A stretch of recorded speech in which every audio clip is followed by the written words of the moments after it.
E nesse bloco a gente vai receber o especialista em gastos públicos com cultura, Nicolas Allen, para entender o que é verdade. Muito bem-vindo, Nicolas! Boa noite. Seja bem-vindo.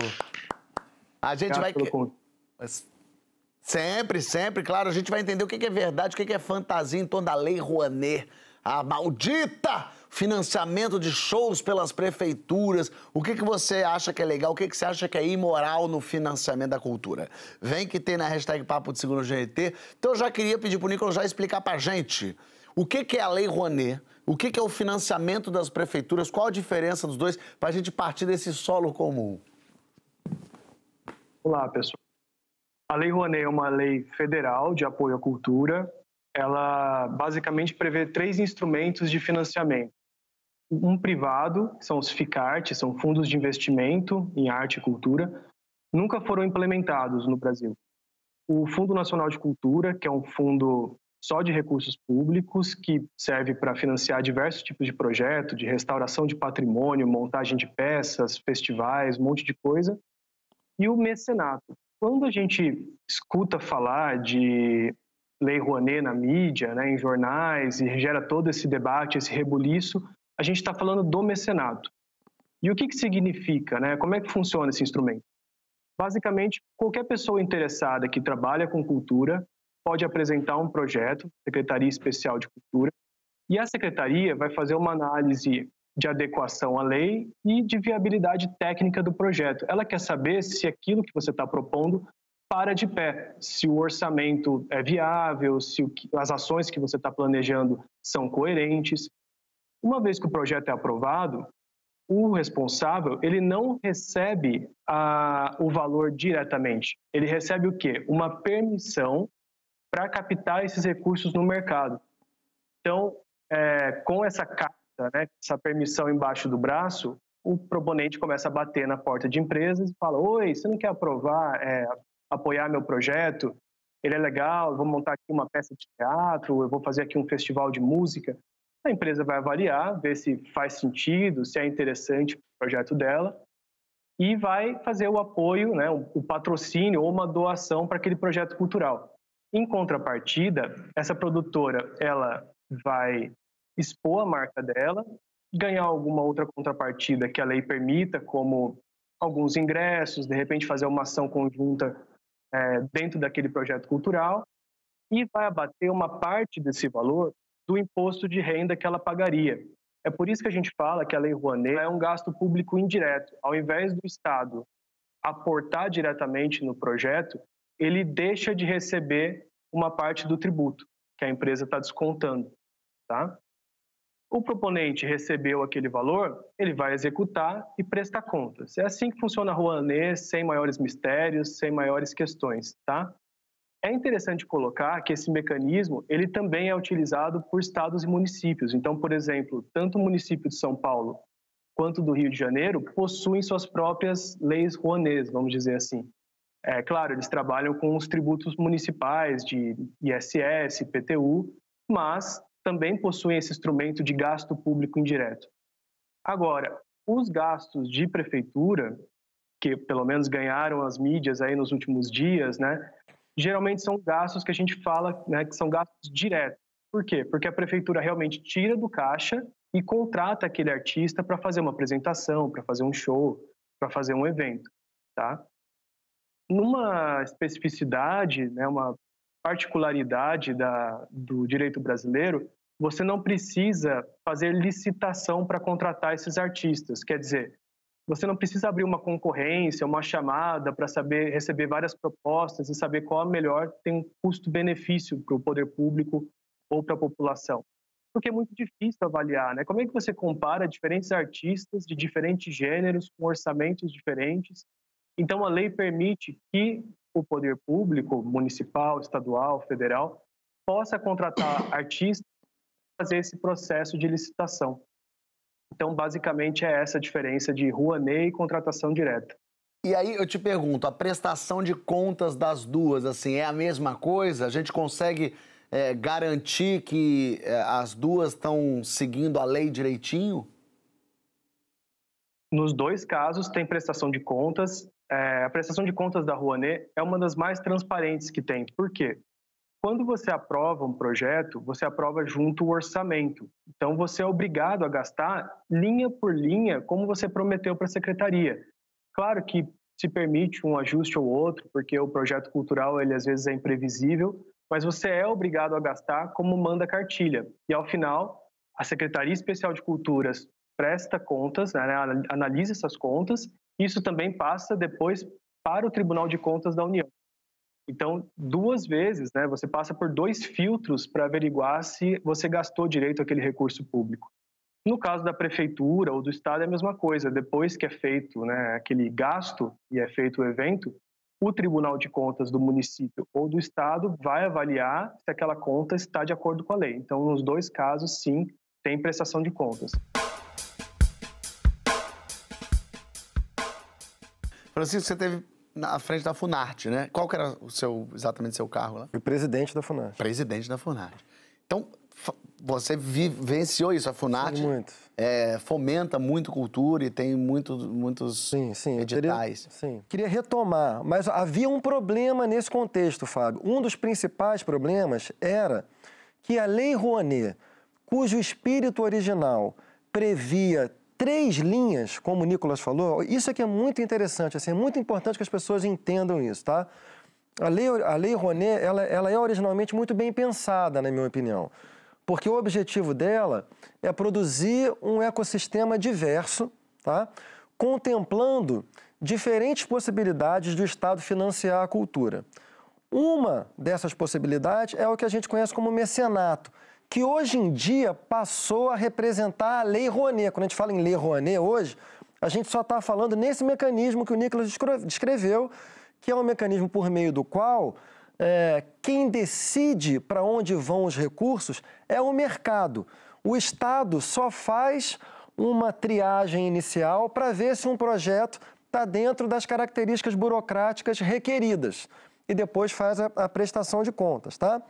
Então, esse primeiro ponto é muito importante, porque toda essa retórica de mamadores nas tetas da Rouanet, que seriam supostamente artistas ligados a um grupo ideológico ou político partidário, ele não resiste a esse exame assim, inicial dos fatos, tá? Que é o fato de que quem toma a decisão sobre a distribuição de recursos na Lei Rouanet é o mercado. Ora, entretanto, esse é o problema da Lei Rouanet. Não é que tem gente mamando na Lei Rouanet, que é o Gregório, que é você, que é o MC. Não é isso, não. É que como essa linha de mecenato, ela tomou conta da Lei Rouanet inteira... Virou só isso? Virou só isso. O que acontece? Aqui, o Nicolas falou que o valor era mais ou menos regular durante esses anos todos, né? Girava em torno da casa de bilhão, se não me engano, 800 milhões. Eram valores muito altos, assim. Era mais alto, muitas vezes, que o orçamento do próprio Ministério da Cultura, inteiro. Somando todo o uso da Rouanet por ano, você diz? Assim. O uso da Rouanet por ano. Né? E o que acontece? Então, você tem, na verdade, um dinheiro que é público, porque ele é dedução fiscal. Perfeito. Então, na verdade, o imposto que essas empresas pagariam diretamente para o Estado, e o Estado poderia investir no que bem entendesse, em saúde, em segurança, ou mesmo em cultura, né?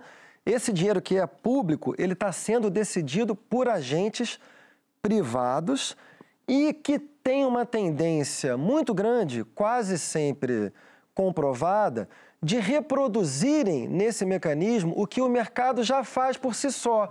Então, se chegar, por exemplo, um artista muito famoso com um projeto que já passou pela triagem dos órgãos estatais e um artista excelente, de diversas maneiras, mas desconhecido, para uma grande empresa para captar, quem é que vai levar? Quem vai levar? O artista muito famoso, porque isso significa um retorno de publicidade para a empresa, que é o que atraiu o interesse delas, tá? O que a gente tentou fazer? O Nicolas certamente testemunhou isso na nossa atuação no Ministério. A gente quis reformar a Lei Rouanet para que ela voltasse a ter alguma coisa do seu espírito original. E o que era o espírito original? Como o Nicolas falou, tinham outras 2 linhas. Olha como é que é interessante, Fábio. Uma segunda linha era o que a gente chamava de Fundo Nacional da Cultura. O que é o Fundo Nacional da Cultura? É um fundo do próprio Estado, que aí, por meio da sua autarquia principal, que é, no caso, a Funarte, ligada ao Ministério da Cultura, o Estado montaria comissões, tá? E essas comissões, elas iam decidir para onde esses recursos seriam distribuídos. Interessante. Isso gera, por sua vez, desculpe me alongar, mas é porque esse beabá é muito importante. Muito. Isso gera, por sua vez, um segundo problema, também importantíssimo, e de difícil solução, mas de boa aproximação da solução, que é o seguinte, quem você chama para decidir quem deve ter os recursos? É impossível você ter neutralidade. O melhor que você pode ter, partindo da premissa da diversidade cultural brasileira, é montar comissões as mais diversas possíveis. E, finalmente, para acabar, havia uma terceira linha, que também é importante, que o Nicolas falou, que é o FICART. Olha como é que a coisa era bem pensada, Fábio, assim, que era uma espécie de empréstimo que o Estado fazia a grandes produções que não tinham dinheiro, não tinham capital de giro ali para poder realizar a coisa, mas o Estado poderia atuar junto, o evento se realizava e, uma vez tendo gerado dinheiro, pagava de volta para o Estado. Então, por exemplo, entra ano e sai ano, eu vejo um evento como o Rock in Rio. Entra ano e sai ano, vem a discussão, o Rock in Rio não pode ter lei Rouanet. De fato, eu sou contra o Rock in Rio ter lei Rouanet no sentido do mecenato, mas poderia perfeitamente entrar... Pegar emprestado, fica todo mundo sai ganhando. Então, para terminar isso tudo, assim, existem dois tipos de problemas, os problemas reais e os falsos problemas. Um grande problema do Brasil nesse momento é que a gente não consegue sequer discutir os problemas reais. Então, fazendo um apelo aqui às pessoas, vamos tentar discutir os problemas reais, já são suficientemente difíceis, em vez de a gente ficar nessa ladainha falsa, girando em falso, entre mamadores de teta de lei Rouanet e sertanejos que pegam dinheiro das prefeituras, porque esse mecanismo de fomento direto das prefeituras, que a linguagem técnica chama de inexigibilidade, também tem a sua razão de ser, como o Nicolas falou. Se a prefeitura quer contratar o show do Emicida, eu não posso fazer uma licitação para ter o show do Emicida, porque só tem um Emicida, entendeu? Então eu quero o Emicida, eu vou contratar o Emicida, então é legal. Como é que se faz isso? Até quanto o orçamento pode ir? São outros problemas, mas são questões que nada disso foi inventado para privilegiar alguém, não é isso. Vamos entender do que a gente está falando para poder discutir certo. Aí uma das coisas que falam muito, Emicida, mas o artista grande não precisa de dinheiro. O artista grande, a lei Rouanet tinha que dar só dinheiro para quem está começando, só para os pequenos. Só que não foi também a criação da lei Rouanet não foi para isso exatamente. Existem outras leis assim.